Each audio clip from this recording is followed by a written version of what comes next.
Hello, everyone. Welcome to episode 99 of Chatting with Anthony. For this episode, I'm going to start by asking the question, how do people push forward when they don't feel like it? Start by asking yourself, is it a fact or a feeling? Because a feeling is a momentary emotion, and you can essentially override that. A fact, though, is something set in stone, it's concrete. Now, the facts can change over time in terms of like data, for example. Year by year, different things are going to happen. But a feeling, it's just how you. I'm sorry, I don't know. I don't have a good word to use in place of feel, but it's just a momentary snapshot, so to speak. We can override emotions, and through Christ, we can overcome strongholds. Strongholds that typically come from doubts that would be planted there by the enemy. And also factoring in that like some people's minds are going to operate different. Think that like if someone with like OCD, for example, they're going to have a tougher time with intrusive thoughts than someone who doesn't, for example. Another way to push forward when you don't feel like it is just to remind yourself by asking the question, how bad do I want it? Or you could just, you don't even have to ask the question. You could just say, I want it because of X, Y, and Z. Or just, I want it, and then go do it. However it works for you. Do it. Tailor my advice to your specific situation. Let your hunger and desire grow to where it's ready to consume you, but don't let it consume you, because you need to use it as a tool. You don't want it to use you as a tool. You also don't want to hold what's the word I'm looking for? Optimization and productivity over God. You don't want to let your work become your God. You don't want that to be where you get your identity. When I say let it consume you, I mean from a passion standpoint. Like if you're a big football fan, for example, NFL season's going on right now, and your team's on Sunday, and you regularly just watch every game because it's, you get one a week, so it's not a whole lot of time, I guess, when you factor it in like that. But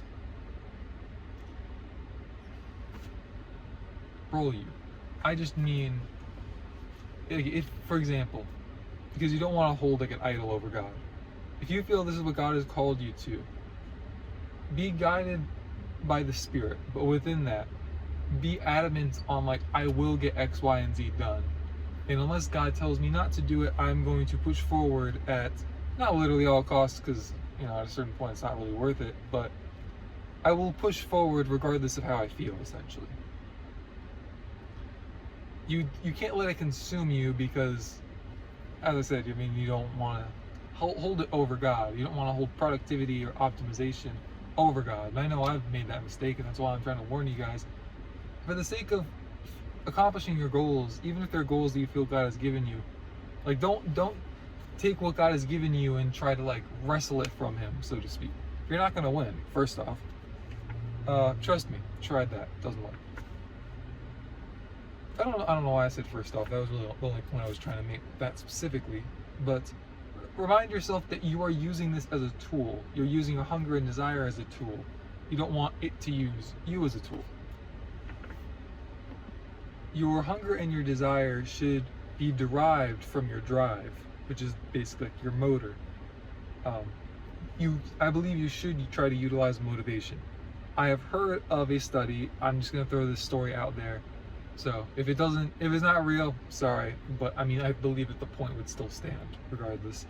They put rats in a maze, and they put they just put rats in a maze to start. And they just wanted to see how long it was going to take for it to find the other end. And it took, I think it was like 6 or 7 minutes.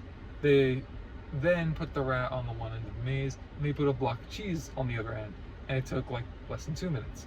Then they put the rat on the one part of the maze, the cheese on the other side of the maze, and they had a cat. I don't know how but they like funneled the smell of a cat to where the maze was, and it found it in like 15 seconds.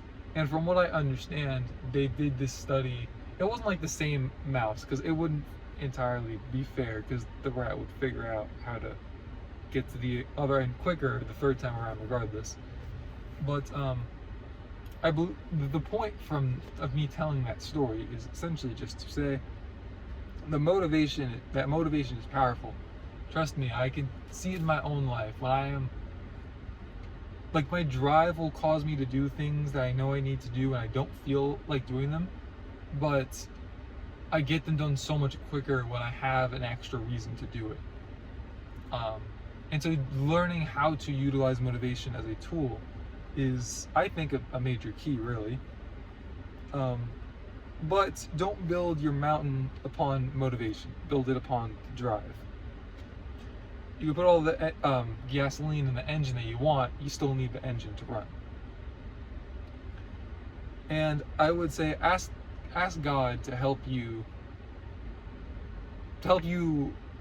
move forward in the manner that He wants you to. He does not want you to move forward in a manner that is idolatry. So He will help you out with that. Come from a place of servitude. Approach it as if you're like a servant, to the extent that you want to continue to grow in your faith in Him first, and that this is like a supplementary kind of thing. He will honor that. It doesn't mean He's going to go forward with your plans, because His plans are mightier. But again, if your plans are already aligned with His plans, then there you go. You have another piece of the puzzle solved. So that's all I have for this episode. Thank you guys for watching. Stay safe. God bless. And I'll see you bozos in the next one.